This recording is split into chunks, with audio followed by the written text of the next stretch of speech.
محترم ناظرین و حاضرین، السلام علیکم۔ ماسٹر خادم حسین لکھن کی جانب سے خوش آمدید۔ آپ ہماری ویڈیوز دیکھتے وقت ہمارا چینل بھی سبسکرائب کر دیا کریں، آپ کی مہربانی ہوگی۔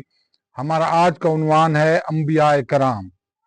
نمبر 1، حضرت ہود علیہ السلام کو قوم عاد پر مبعوث کیا گیا تھا۔ نمبر 2، حضرت صالح علیہ السلام قوم عاد ثانی پر مبعوث کیے گئے تھے۔ نمبر 3، حضرت اسحاق علیہ السلام بنی اسرائیل کے تمام انبیاء کے جد امجد ہیں۔ نمبر 4، حضرت لوط علیہ السلام اغلام بعض قوم کی ہدایت کے لیے بھیجے گئے تھے۔ نمبر 5، حضرت یعقوب علیہ السلام حضرت اسحاق علیہ السلام کے بیٹے تھے اور بنی اسرائیل کی ہدایت کے لیے بھیجے گئے تھے۔ نمبر 6، حضرت ایوب علیہ السلام کو وادی شیرا اور کوہ شیرا کے قبائل کی ہدایت کے لیے بھیجا گیا تھا۔ نمبر 7، حضرت شعیب علیہ السلام کو مدائن میں ناپ تول میں کمی کرنے والی قوم کی ہدایت کے لیے بھیجا گیا تھا۔ نمبر 8، حضرت موسیٰ علیہ السلام کو بنی اسرائیل کی ہدایت کے لیے بھیجا گیا تھا۔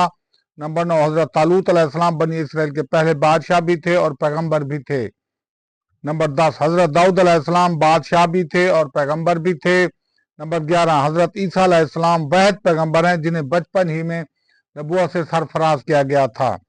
نمبر 12، حضرت سلیمان علیہ السلام حضرت داؤد علیہ السلام کے بیٹے تھے اور چرند پرند کی بولیاں سمجھتے تھے۔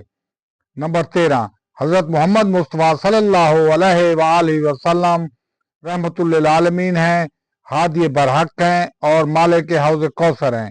آپ کو پوری دنیا کی ہدایت کے لیے مبعوث فرمایا گیا تھا۔ والسلام، خدا حافظ۔